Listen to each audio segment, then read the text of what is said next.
നിങ്ങളുടെ ദൈവത്തിൽ നിങ്ങൾ വിശ്വസിക്കുന്നുണ്ടോ? നിങ്ങളുടെ ദൈവം ഏറ്റവും സർവശക്തനാണ് എന്ന് നിങ്ങൾ വിശ്വസിക്കുന്നുണ്ടോ?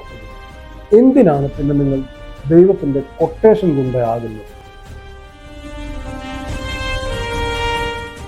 എല്ലാവർക്കും നമസ്കാരം. പറയാൻ മടിച്ചതിൻ്റെ പുതിയ എപ്പിസോഡിലേക്ക് എല്ലാവർക്കും സ്വാഗതം. നമ്മുടെ പല വിഷയങ്ങൾ, നമ്മൾ രാഷ്ട്രീയമായതും സാമൂഹികമായതുമായ പല വിഷയങ്ങളും നമ്മൾ പറയാൻ ആഗ്രഹമുള്ള കാര്യങ്ങൾ പോലും പറയാൻ മടിച്ചവരാണ്. അത്തരം ചില കാര്യങ്ങൾ വെട്ടിത്തുറന്ന് പറയാൻ വേണ്ടി നാം നടത്തുന്ന ഈ പരിപാടിയിൽ ഇന്ന് നാം പറയുന്ന വിഷയം അത്തരത്തിൽ വളരെ പ്രസക്തമായ ഒന്നാണ്. വളരെ സിമ്പിളായ ഒരു ചോദ്യം, അതായത് നിങ്ങളുടെ ദൈവത്തിൽ നിങ്ങൾ വിശ്വസിക്കുന്നുണ്ടോ? ഈ ചോദ്യത്തിന് പശ്ചാത്തലമായിട്ടിരിക്കുന്ന ഒരു കാര്യം കൂടെ പറയണം. അതായത് നമുക്കറിയാവുന്നതുപോലെ തന്നെ നമുക്ക് ചുറ്റുമുള്ള ഈ ലോകത്ത് ഏറ്റവും കൂടുതൽ കൊലപാതകങ്ങളും വിദ്വേഷങ്ങളുടെ പ്രസരണവും എല്ലാം നിർവഹിച്ചിട്ടുള്ളത് നമ്മൾ ഒരുപക്ഷെ തെറ്റിദ്ധരിച്ചിട്ടുള്ളത് പോലെ ചില ഏകാധിപതികളോ അതല്ലെങ്കിൽ ചില ആശയങ്ങളോ അതൊന്നുമല്ല. മറിച്ച് മതങ്ങൾ തമ്മിലുള്ള വിദ്വേഷത്തിനിടയിൽ, മതങ്ങൾ തമ്മിലുള്ള ചില തർക്കങ്ങൾക്കിടയിൽ, യുദ്ധങ്ങൾക്കിടയിൽ, കലാപങ്ങൾക്കിടയിൽ ഒക്കെയാണ്. മാത്രവുമല്ല, മതങ്ങൾ പ്രസരിപ്പിക്കുന്ന ഒരു തരം അന്യമത വിദ്വേഷത്തിൻ്റെ ഒക്കെ ഭാഗമായിട്ടാണ് ഏറ്റവും കൂടുതൽ മനുഷ്യർ, ലക്ഷക്കണക്കായ മനുഷ്യർ, കോടിക്കണക്കായ മനുഷ്യർ ഈ ഭൂമിയിൽ ചരിത്രത്തിൻ്റെ പല ഘട്ടങ്ങളിലായി കൊല ചെയ്യപ്പെട്ടിട്ടുള്ളത്. അപ്പോൾ ഈ അർത്ഥത്തിലാണ്, ഈ പശ്ചാത്തലത്തിലാണ് നാം ഈ ചോദ്യം ചോദിക്കുന്നത്. നിങ്ങളുടെ ദൈവത്തിൽ വിശ്വസിക്കുന്നുണ്ടോ? ഏറ്റവും പ്രധാനപ്പെട്ട പോയിന്റ്, ആദ്യം ഇതിനെക്കുറിച്ച് ക്ലാരിറ്റി വരുത്താം.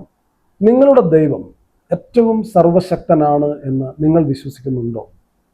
ഉണ്ടാകണമല്ലോ. സ്വാഭാവികമായിട്ടും നിങ്ങളുടെ ദൈവം ഒരു വിരൽ ഉയർത്തിയാൽ കൊടുങ്കാറ്റും ഒരു വിരൽ ഉയർത്തിയാൽ ഇടിമിന്നലും സൃഷ്ടിക്കാൻ കഴിയുന്ന ആൾ എന്ന് നിങ്ങൾ പരിപൂർണമായി വിശ്വസിക്കുന്നുണ്ടല്ലോ.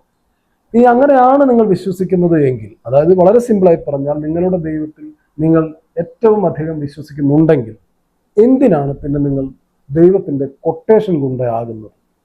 ദൈവത്തിന് നിങ്ങളെപ്പോലെ മലവും മൂത്രവും വിസർജ്യവും മറ്റ് പഴുപ്പും എല്ലാം നിറഞ്ഞൊരു ശരീരമൊക്കെ കണ്ടു നടക്കുന്ന നിങ്ങളെപ്പോലെ ഒരു കൃമികീടത്തിൻ്റെ ഗുണ്ടാ പിന്തുണ എന്തിനാണ്?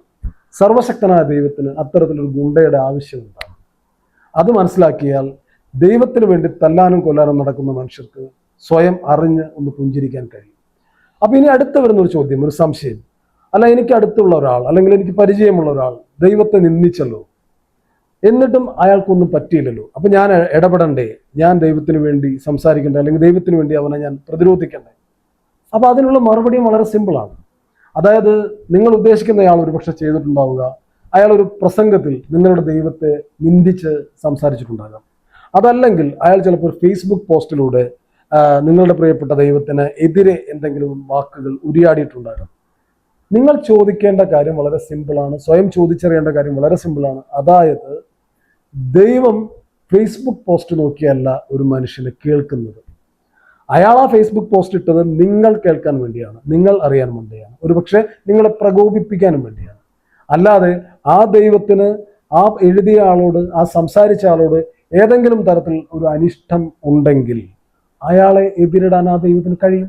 കാരണം ഞാൻ നേരത്തെ പറഞ്ഞതുപോലെ ഒരു വിരൽ ഉയർത്തിയാൽ കൊടുങ്കാറ്റ്, മറ്റൊരു വിരൽ ഉയർത്തിയാൽ ഇടിമിന്നൽ സൃഷ്ടിക്കാൻ കഴിയുന്ന നിങ്ങളുടെ ദൈവത്തിന് ഒരു കൃമി കീടത്തിന് ഒതുക്കാൻ നിങ്ങളെപ്പോലൊരു ഗുണ്ടയുടെ ആവശ്യമില്ല. അപ്പോ ദൈവം അയാളെ ഒന്നും ചെയ്തിട്ടില്ല എങ്കിൽ അതിനർത്ഥം ദൈവത്തിന് അയാളോട് തൽക്കാലം ഒരു അനിഷ്ടവും ഇല്ല എന്നുള്ളതാണ്. അത്രയും നിങ്ങൾ വിശ്വസിച്ചാൽ മതി. നിങ്ങളുടെ ദൈവത്തിന്റെ തീരുമാനത്തിൽ നിങ്ങൾ വിശ്വസിച്ചാൽ മതി. നിങ്ങളുടെ ദൈവത്തിൽ പരിപൂർണമായി വിശ്വസിച്ചാൽ മാത്രം മതി. ഈ ലോകം, നമുക്ക് ചുറ്റുമുള്ള ലോകം സന്തോഷവും സമാധാനവും ശാന്തിയും കൊണ്ട് നിറയും. അങ്ങനെ നടക്കട്ടെ, അങ്ങനെ നിങ്ങൾ വിശ്വസിക്കാനായിട്ട് ഇടവരട്ടെ.